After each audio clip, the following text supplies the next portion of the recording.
સર્વે વૈષ્ણવોને મારા જય શ્રી કૃષ્ણ. આપ સર્વેનું મારી ચેનલ હસુ પટેલમાં સ્વાગત છે.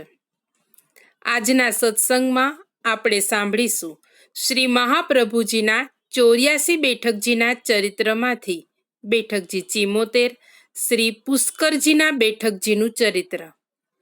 મારી ચેનલમાં જો કોઈ નવા હોય તો મારી ચેનલને સબસ્ક્રાઈબ કરજો અને આ વિડીયો લાઈક અને શેર કરજો, જેથી કરી અન્ય વૈષ્ણવો પણ સત્સંગનો લાભ પ્રાપ્ત કરી શકે. આપણે સાંભળીએ બેઠકજી 74, શ્રી પુષ્કરજીના બેઠકજીનું ચરિત્ર. અમદાવાદ દિલ્હી રેલવે માર્ગ ઉપર રાજસ્થાનમાં અજમેર નામનું મોટું શહેર આવેલું છે. મારવાડ જંકશન અને ફુલેરાની વચ્ચે આવેલા અજમેર શહેરમાં ટ્રેન દ્વારા અને બસ દ્વારા જઈ શકાય છે. ત્યાંથી 7 માઇલ દૂર પર્વતોની વચ્ચે પુષ્કરજી નામનું તીર્થસ્થાન આવેલું છે. ત્યાં ગામની વચ્ચે બ્રહ્મકુંડ આવેલો છે અને તેનો એક ઘાટ વલ્લભ ઘાટના નામે પ્રસિદ્ધ છે. તે ઘાટ ઉપર શ્રી મહાપ્રભુજીના બેઠકજી આવેલા છે. સેવાનો પ્રકાર પણ ચાલે છે. શ્રી મહાપ્રભુજી જ્યારે પૃથ્વી પરિક્રમા કરતા અહીં પધાર્યા ત્યારે આપ આ કુંડ ઉપર છોકરના વૃક્ષ નીચે બિરાજ્યા હતા. આપે કૃષ્ણદાસ મેઘનને યાજ્ઞા કરી કે પુષ્કરજી સર્વ તીર્થોના પિતા છે. શ્રી બ્રહ્માજીનું પ્રાગટ્ય પણ અહીં થયેલું, માટે ભારતમાં શ્રી બ્રહ્માજીનું અને સાવિત્રીજીનું મંદિર માત્ર અહીં જ આવેલું છે. તેથી આપણે પણ અહીં શ્રીમદ ભાગવત પારાયણ કરીશું.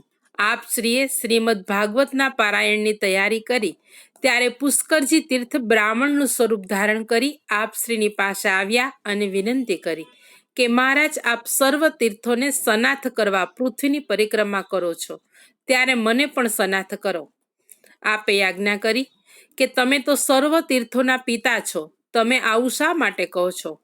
પુષ્કરજીએ કહ્યું, મહારાજ, આ કળિયુગમાં સર્વ તીર્થો નાશ પામ્યા છે, તેમનું આધિદૈવિક સ્વરૂપ લોપ પામ્યું છે. આપ જ આ તીર્થોને ઉદ્ધાર કરવા સમર્થ છો. શ્રી મહાપ્રભુજીએ તેમના મનનું સમાધાન કર્યું. તેઓ પાછા ગયા. પછી આપે ત્યાં શ્રીમદ ભાગવત પારાયણનો પ્રારંભ કર્યો. ત્યાં અનેક જીવો આપ શ્રીના શરણે આવ્યા. અજમેરથી આગળ કિશનગઢ નામે ગામ આવેલું છે. ત્યાંના રાજમહેલમાં હોનહાર નામના ચિત્રકારે દોરેલ શ્રી મહાપ્રભુજીના મૂળ ચિત્રજી બિરાજે છે. આ ચિત્રજીનો ઇતિહાસ આપણે મથુરાના બેઠકજીના ચરિત્રમાં જોઈ લીધો છે. પરંતુ અહીં બિરાજતા શ્રી મહાપ્રભુજીના ચિત્રજીના દર્શન કરવા માટે પુષ્કર જતા વૈષ્ણવોએ અવશ્ય કિશનગઢ જવું જોઈએ. આપણે અહીં શ્રી મહાપ્રભુજીને દંડવત કરી આગળ વધીશું. શ્રી પુષ્કરજીના બેઠકજીમાં બિરાજતા શ્રી વલ્લભને આપણા સૌના પૂર્ણ પ્રેમે સાષ્ટાંગ દંડવત પ્રણામ પહોંચે. વૈષ્ણવો, આજના સત્સંગને અહીં વિરામ આપીશું.